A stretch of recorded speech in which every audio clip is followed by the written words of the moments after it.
Pernahkah Anda kehilangan harapan ketika masalah datang, pergumulan itu banyak?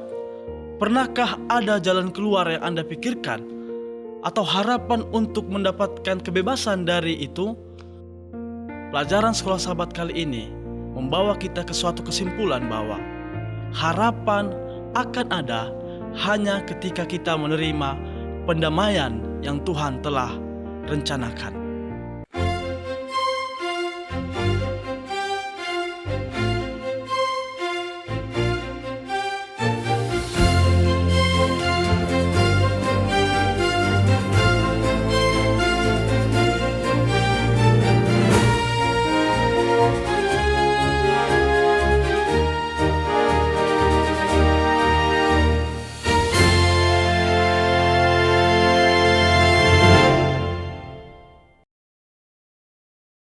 Shalom pemirsa AWR dimanapun berada. Puji Tuhan, pada kesempatan ini kita dapat dipertemukan kembali untuk beribadah dalam berdiskusi sekolah sahabat.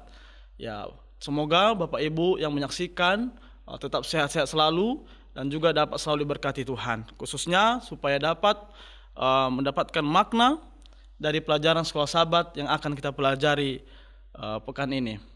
Dan saat ini kita bersama dengan Bapak Pendeta Fortin Sagala yang akan menjadi narasumber kita, yang akan memberikan pembahasan tentang firman Tuhan dari pelajaran sekolah sahabat kita.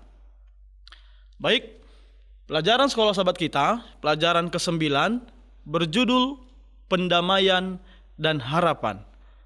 Ayat hafalannya terdapat dalam 2 Korintus 5 ayat 21. Dia yang tidak mengenal dosa telah dibuatnya menjadi dosa karena kita, supaya dalam Dia kita dibenarkan oleh Allah.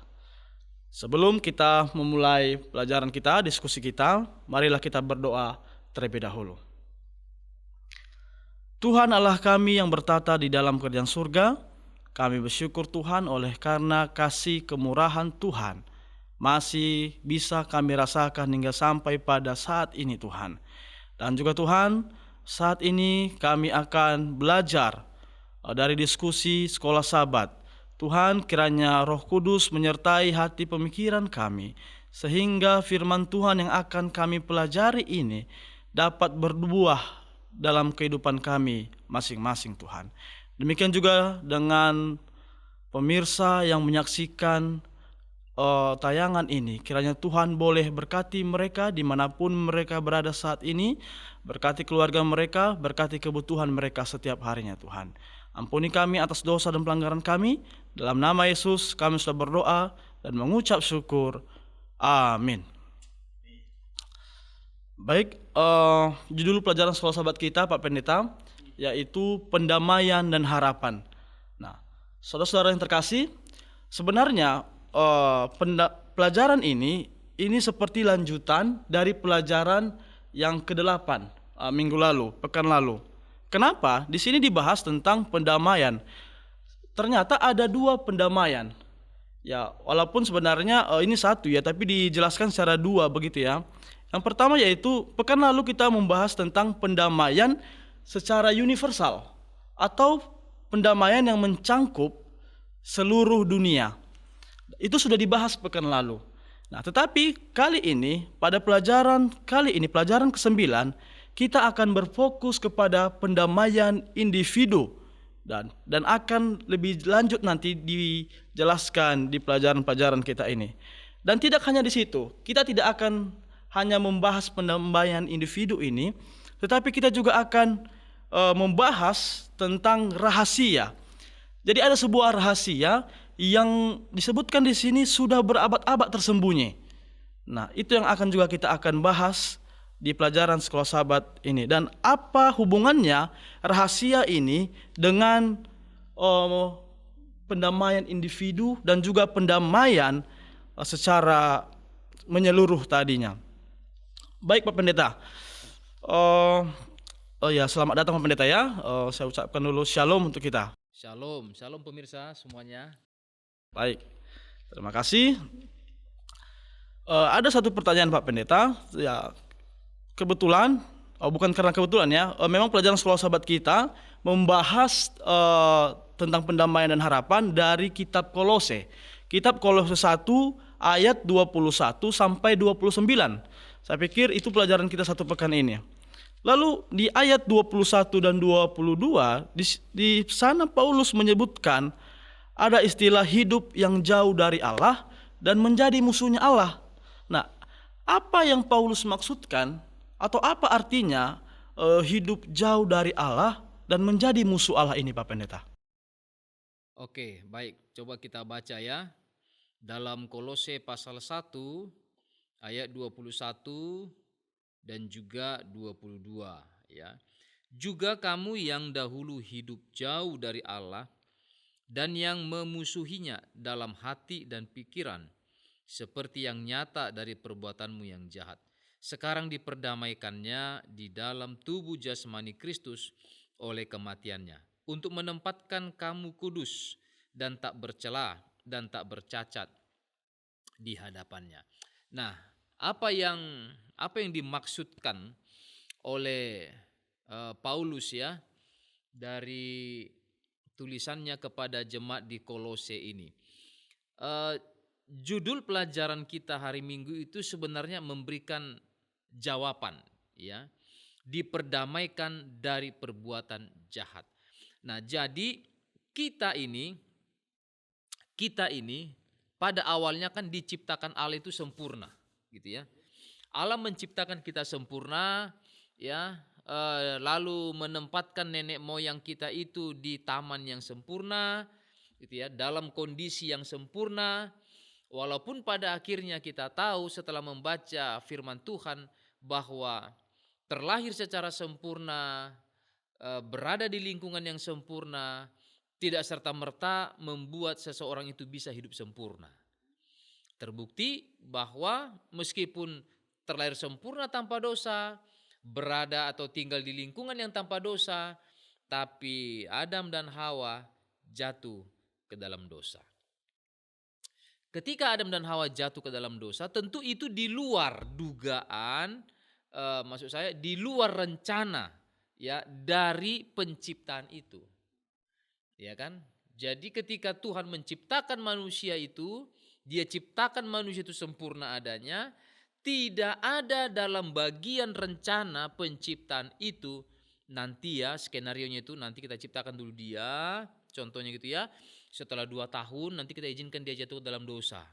Nah, nanti setelah 2 tahun dia kita izinkan jatuh ke dalam dosa, nanti kita datang lagi mencari dia. Ya, baru menyelamatkan dia. Kan harusnya ketika seseorang jatuh ke dalam dosa, dia harus mati. Karena upah dosa adalah maut, gitu ya. Tapi nanti kita akan datang. Jadi seperti dibuat skenario seolah-olah memang Tuhan itu seolah-olah Tuhan itu pahlawan gitu ya. Gitu. Dia menciptakan sesuatu kondisi skenario gitu, mengizinkan manusia jatuh ke dalam dosa, lalu nanti kita datang untuk menyelamatkan supaya orang lihat, wah ini loh pahlawannya datang gitu kan. Ini superhero-nya datang ini gitu. Nah, betul kisah itu ada, tapi Injil mencatat ya, Injil mencatat sekiranya Allah membiarkan manusia itu hidup di dalam dosanya, itu bisa sah-sah saja kan. Tidak ada kewajiban kan Tuhan untuk harus, tidak ada perjanjian yang telah dibuat bahwa mereka harus diselamatkan. Gitu ya, tidak ada kan. Gitu. Walaupun itu murni inisiatif Allah. Gitu ya. Nah, jadi apa yang Paulus ingin sampaikan kepada umat-umat Tuhan dalam Kolose pasal 1 ayat 21 dan 23 ya, hidup jauh dari Allah dan menjadi musuhnya. Ketika kita kan di dunia ini hanya ada 2 kuasa besar. Ya kan? Itu yang disebut di dalam pelajaran eskatologi ya, perang kosmik. Ya kan? Perang kosmik itu adalah peperangan yang terjadi di alam semesta ini, bukan di bumi ya. bukan di bumi, tapi di alam semesta ini, termasuk bumi di dalamnya. Peperangan yang terjadi di alam semesta ini antara dua kekuatan besar yang menguasai alam semesta ini, yaitu kuasa terang dan kuasa kegelapan. Saya pikir kita tidak perlu menjelaskan itu, siapa di balik itu semua. Ya kan? Siapa di balik kuasa terang, siapa di balik kuasa kegelapan. Kan begitu. Ya. Tetapi yang kita mau sampaikan di sini adalah bahwa mereka yang memilih untuk berada di pihak kegelapan, dia pasti berlawanan dengan pihak terang, kan gitu. Ya kan? Karena ketika kita membawa cahaya, ketika kita membawa terang, di sana tidak ada kegelapan. Tapi ketika cahaya atau terang itu pergi, maka secara otomatis tempat itu akan dikuasai oleh kegelapan.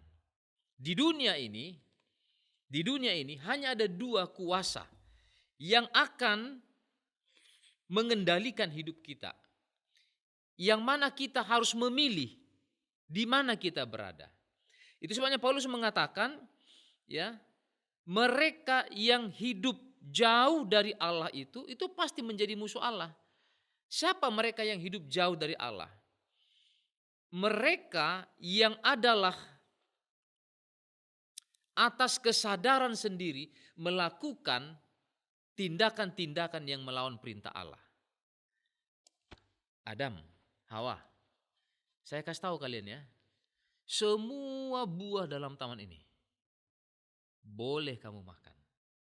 Ya kan? Itu kata Tuhan kan? Tapi buah pohon yang di tengah-tengah taman ini itu jangankan dimakan, sentuh pun nggak boleh. Ya kan gitu kan? Itu perintahnya jelas. Perintahnya jelas. Ketika Allah memberikan perintah itu, di situ tidak ada tekanan. Ya kan? Tidak ada tekanan di situ. Ketika Allah menyampaikan perintah itu, maka Tuhan juga memberikan kebebasan kepada manusia itu untuk memilih mana yang dia mau ikut. Ya kan? Apakah dia akan menikmati buah pohon di taman ini tanpa menyentuh buah pohon larangan yang ada di tengah-tengah taman itu, atau dia akan menikmati juga buah pohon-pohonan yang ada di taman itu dan juga menikmati buah pohon larangan itu. Itu kan pilihan sama dia. Gitu kan? Nah, tetapi Hawa, Adam memilih untuk melanggar perintah itu. Karena perintahnya kan jelas, jangan disentuh, jangan dimakan. Tapi ketika mereka memutuskan untuk mengambil dan memakannya, itu artinya apa? Pelanggaran. Ya kan? Itu ada pelanggaran. Nah, pelanggaran terhadap hukum Allah itu adalah dosa. Dan dosa itu menuntut kematian. Ya kan? Menuntut kematian.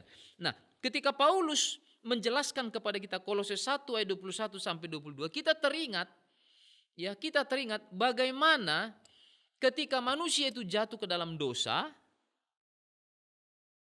mereka sudah divonis mati. Karena begitu jatuh ke dalam dosa, vonis mati itu langsung ditetapkan kan? Karena upah dosa adalah mati kan, maut, kematian.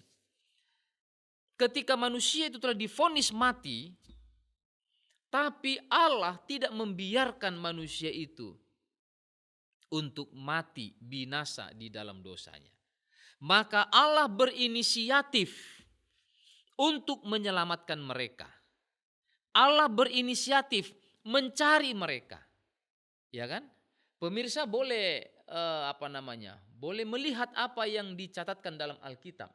Ketika Adam dan Hawa mengetahui bahwa mereka telah berdosa, ya, dan pakaian kemuliaan itu diambil dari mereka dan mereka itu dibuktikan dengan kalimat bahwa mereka malu karena mereka telanjang, ya kan?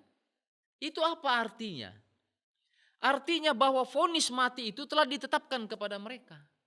Tapi Allah, kita lihat di sana, ketika mereka sadar mereka salah, ketika mereka sadar mereka berdosa, Mereka sadar mereka sudah tahu bahwa mereka sudah melanggar perintah Allah. Apa yang mereka lakukan? Apakah mereka datang mencari Tuhan atau mereka bersembunyi? Pergi dari Tuhan. Ya kan? Mereka menghindar dari Tuhan. Bukankah Alkitab mencatat bahwa sebelum manusia jatuh ke dalam dosa, ketika mereka mendengar langkah-langkah kaki Allah di taman itu, maka dengan riang gembira mereka datang pergi. Seperti seorang anak menyambut bapak atau ibunya, orang tuanya, yang sudah seminggu mungkin sebulan dalam perjalanan pulang ke rumah. Waduh, aduh papa datang, mama datang. Begitu gembiranya. Seperti itulah gembiranya Adam dan Hawa sebelum mereka jatuh ke dalam dosa. Ketika mereka mendengar langkah-langkah Allah itu berada di Taman Eden. Tapi kali ini berbeda. Kali ini ketika mereka mendengar derap langkah Allah di taman itu, mereka bukannya mendekat, tapi menjauh. Kenapa mereka menjauh? Mereka tahu mereka sudah melanggar perintah Allah. Mereka tahu mereka sudah melakukan perkara-perkara tanda petik dunia. Hal-hal dunia. Ya kan?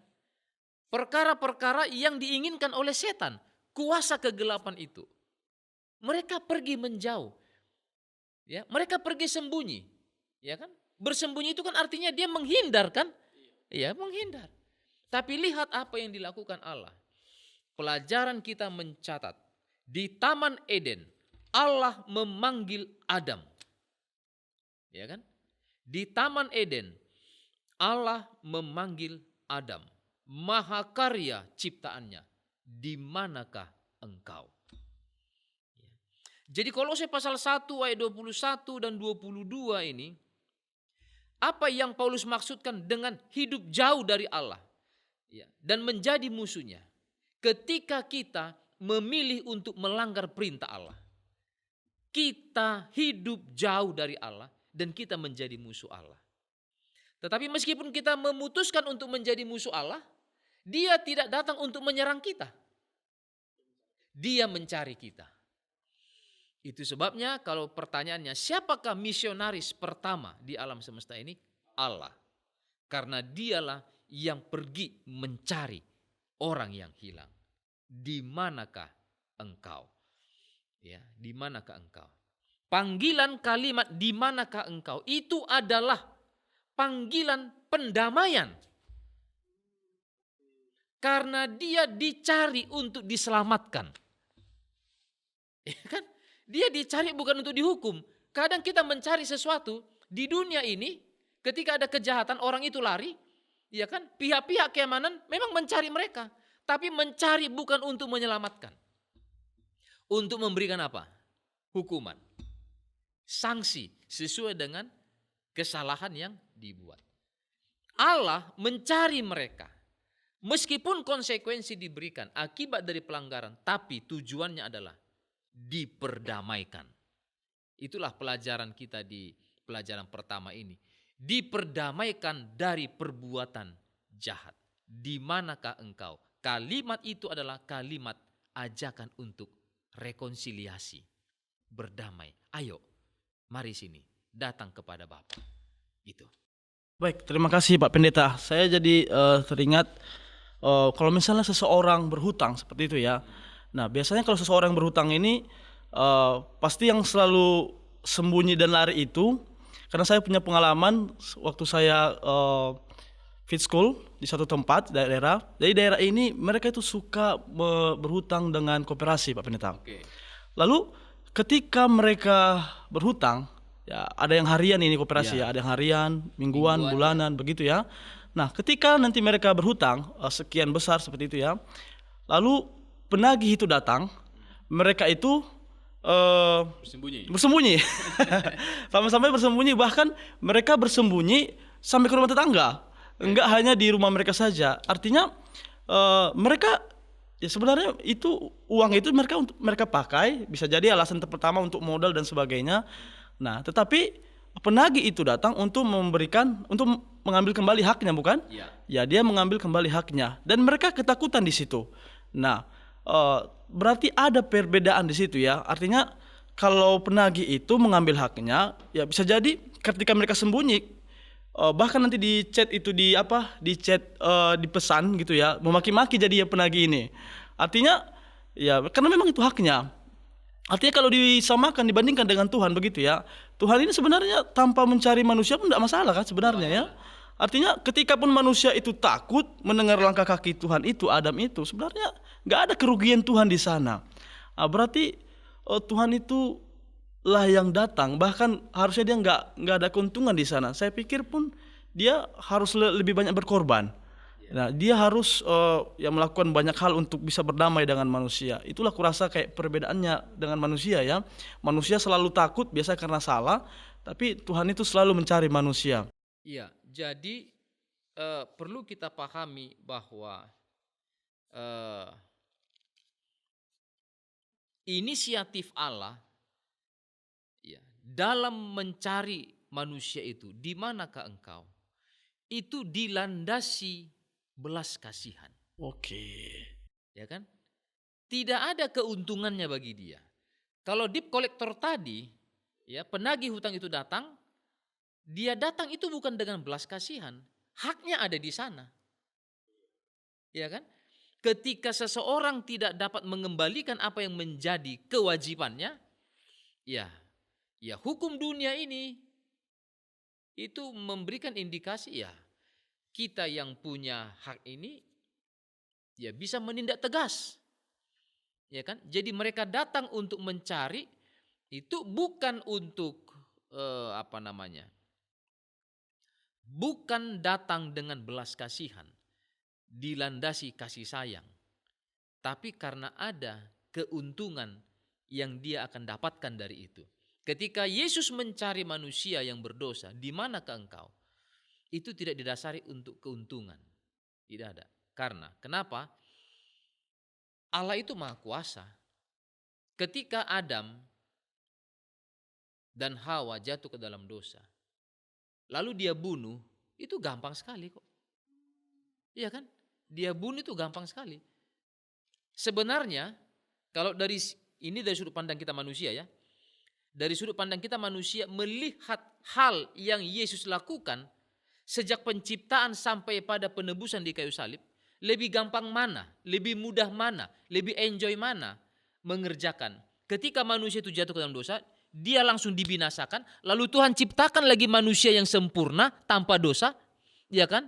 Lalu dibiarkan lagi hidup daripada seperti yang dia sudah lakukan dalam sejarah dunia ini, ya kan? Manusia itu jatuh ke dalam dosa, dia cari, dia selamatkan, dan itu teraplikasi ketika dia harus datang ke dunia ini menjadi manusia, bahkan dia mati, disiksa dan lain sebagainya. Mana lebih mudah kalau dari sudut pandang kita? Dia ciptakan yang baru, no problem, gak ada masalah. Tidak ada yang menuntut Yesus harus, ya kau harus perbaiki dong itu. Kan kau yang cipta, enggak ada. Dia maha kuasa, dia yang punya alam semesta ini. Ya suka-suka dia. Tapi tidak sesederhana itu yang dipikirkan oleh Yesus. Ya, kebayang enggak? Kita ini siapa sebenarnya? Ya kan? Kalau kita lihat gedung di mana kita ini, di studio kita ini cukup besar ini. Kalau kita berdiri di luar gedung ini gedung lantai 3. Kita berdiri di depannya, kita ambil foto, kita itu kecil sekali membandingkan gedung ini. Iya kan? Apalagi dunia ini, ini luas sekali nih dunia ini sama kita ini. Begitu ya? Benar. Luas sekali. Kita berdiri contohnya. Kita berdiri di samping sebuah mobil. Ya, bus atau apalah, kita berdiri. Itu kita rasa kecil sekali, kita bisa masuk ke dalam, bisa puluhan orang masuk dalam satu bus. Ya kan? Besar kan? Besar. Apalagi dunia ini. Yang saya mau katakan, kalau pemirsa pernah memiliki kesempatan untuk naik di pesawat, coba lihat gedung-gedung pencakar langit itu di mana dia ketika Anda berada di pesawat. Tidak kelihatan. Apalagi mobil yang kita gunakan, yang kita bisa masuk sampai 7-10 orang kita masuk ke dalam, itu cukup besar mobil itu. Ketika kita berada di ketinggian 30.000 kaki, di mana mobil itu? Enggak ada. Tidak heran kalau Abraham, Raja Daud mengatakan, siapalah aku ini Tuhan? Aku ini kan hanya seperti debu tanah. Ya kan? Yang ketika ditiup, Nggak tahu lagi di mana dia. Dari ketinggian 30.000 kaki, gedung-gedung pencakar langit yang menurut kita ini sangat besar ini, itu nggak kelihatan, nggak ada apa-apanya. Mobil-mobil itu seperti sendal yang larut di sungai itu kita lihat. Jalan-jalan itu. Kalau sudah mau dekat itu kan, landing itu. Apalagi di ketinggian, nggak kelihatan dia. Sorga itu di langit ketiga. Kelihatan nggak bumi ini? Nggak kelihatan. Nggak kelihatan. Tapi dia adalah Allah yang maha kuasa, pemilik alam semesta ini. Dia datang ke satu tempat yang terlihat pun tidak dari tempat singgasananya. Itu bukankah sebuah pengorbanan yang luar biasa? Itu yang Paulus mau tekankan kepada kita. Itu sebabnya dikatakan meskipun kesetaraan dia dengan Allah itu sesuatu yang gak layak untuk dipertahankan. Untuk menjelma menjadi manusia itu siksa sekali dia gitu loh. Itu dia siksa sekali. Iya, itu sama seperti kita yang terbiasa tinggal di rumah, lalu kita tidur di atas sofa, tiba-tiba kita dibawa ke tempat pembuangan sampah di Manggar sana, kita suruh tidur di tengah-tengah sampah yang begitu bau, kotor, najis. Sanggupkah? Kita lewat saja begini kita. Tahan napas. Bila perlu ketika melewati itu kita tahan napas. Karena begitu baunya. Tapi ketika saya, pendeta, disuruh tinggal di sana, sanggupkah? Itu sulit sekali itu. Begitulah Yesus ketika dia merendahkan dirinya, datang ke dunia ini, ya kan? Menjadi manusia, manusia pun juga bukan manusia biasa, menjadi hamba. Setelah menjadi hamba, dia mati bukan seperti mati manusia yang biasa, matinya pun terhina. Itu sudah berapa tingkat dia turun itu? Hanya untuk mengatakan, di manakah engkau? Itulah proses pendamaian yang Paulus ingin tekankan kepada kita. Agar kita menghargai upaya pendamaian yang Allah berikan itu kepada kita. Karena hanya dengan kita mau menerima proses pendamaian itu, ada harapan keselamatan. Itu sebab pelajaran sekolah sahabat kita mengatakan pendamaian dan harapan. Tidak ada harapan keselamatan bagi mereka yang menolak atau tidak merespon panggilan itu. Di manakah engkau? Berarti harapan itu muncul ketika pendamaian itu terima Pak Pendeta ya. Baik, terima kasih.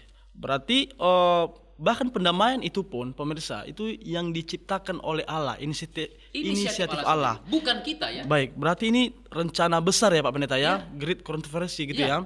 Nah, artinya ada pertanyaan di sini. Paulus pun menyadari kalau kehidupan sehari-hari itu pun hanya bagian kecil dari rencana Tuhan yang besar. Bahkan di setengah-tengah penderitaannya dan sebagainya, pergumulannya, perjuangannya untuk penginjilan, dia menyadari bahwa itu hanya sebagian kecil. Lalu bagaimana kita jemaat umat Tuhan di akhir zaman ini dapat menyelaraskan ya keputusan-keputusan kita dengan rencana Allah yang begitu besar Pak Pendeta? Ya, maka hal yang harus kita lakukan pemirsa dan juga kita semua adalah bertekun dalam iman. Ya kan? Apa yang bisa kita gunakan? Paulus berulang kali mencatat, jangan ada seorang pun yang menganggap dia punya andil dalam keselamatan. Tidak ada yang bisa kita gunakan. Coba bayangkan, ya seperti saya katakan itu. Apakah kita saat ini bisa melihat debu di lantai ini? Enggak bisa kita lihat sekarang debu kan di lantai ini. Ya kan? Tapi saya segede ini harus turun masuk ke satu benda yang kelihatan pun tidak. Ya kan? Kelihatan pun tidak dia gitu.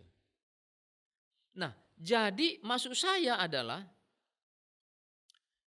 keselamatan itu ataupun proses pendamaian itu kita harus sadari dan pahami. Tadi sudah kita sampaikan bahwa itu murni inisiatif Allah. Karena itu murni inisiatif Allah, maka dia hanya meminta kepada kita responlah. Responlah. Jadi bagaimana kita menyesuaikannya dengan cara merespon kasih karunia itu. Bagaimana kita merespon kasih karunia itu? Ya, dalam kehidupan kita sehari-hari. Bertekunlah dalam iman. Seperti apa caranya itu bertekun dalam iman? Carilah wajahnya setiap hari. Carilah kehendaknya setiap hari. Bagaimana cara sederhananya? Ya bacalah Alkitab. Belajarlah firman Tuhan setiap hari, pemirsa. Ya kan? Datanglah di pertemuan-pertemuan ibadah. Karena di sana akan diperdengarkan firman Tuhan.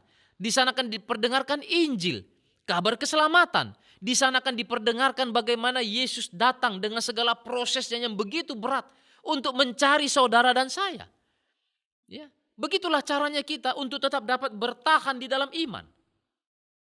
Bersekutu bersama-sama. Ya kan? Itu sebabnya dikatakan bersatu kita teguh, bercerai kita runtuh. Ya kan? Seperti diilustrasikan seperti sapu lidi. Kalau dia hanya seorang diri, terlalu mudah bagi kita untuk mematahkannya.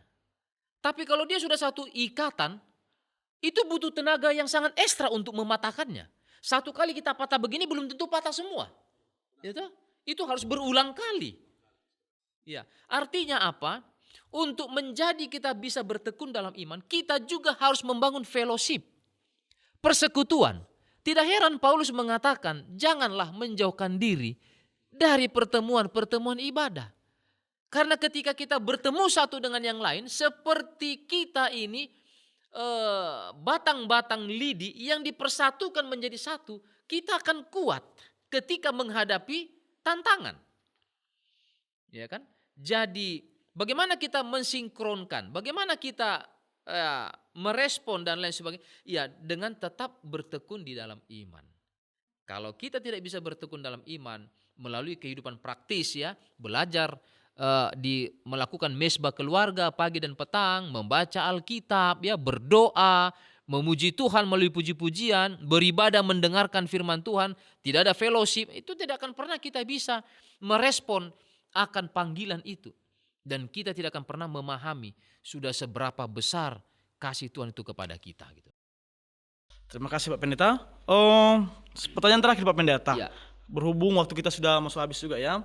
Jadi tadi disebutkan di pendahuluan bahwa ada satu rahasia dari abad ke abad tersembunyi. Kenapa itu disebut sebagai rahasia dari abad ke abad, Pak Pendeta? Dari turunan ke turunan disebutkan di sana. Baik. Kenapa itu menjadi sebuah rahasia? Ya kan?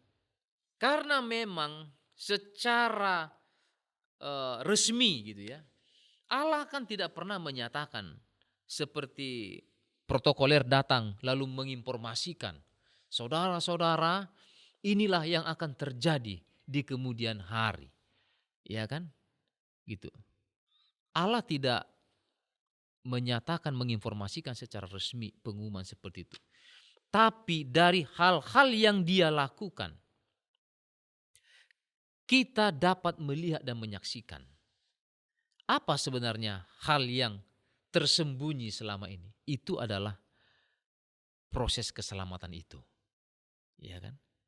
Bahwa sesungguhnya ya dia tidak gembar-gemborkan kan? Dia enggak gembar-gemborkan gitu. Seolah-olah seperti dia mau menjadi seperti dia mau menjadi pahlawan, ya kan? Tapi dia melakukan setiap prosesnya itu dengan telaten. Proses apa itu? Proses penebusan dan pengampunan dosa. Ya kan? Itulah yang banyak orang tidak ketahui. Namun ketika melihat proses keselamatan, bahkan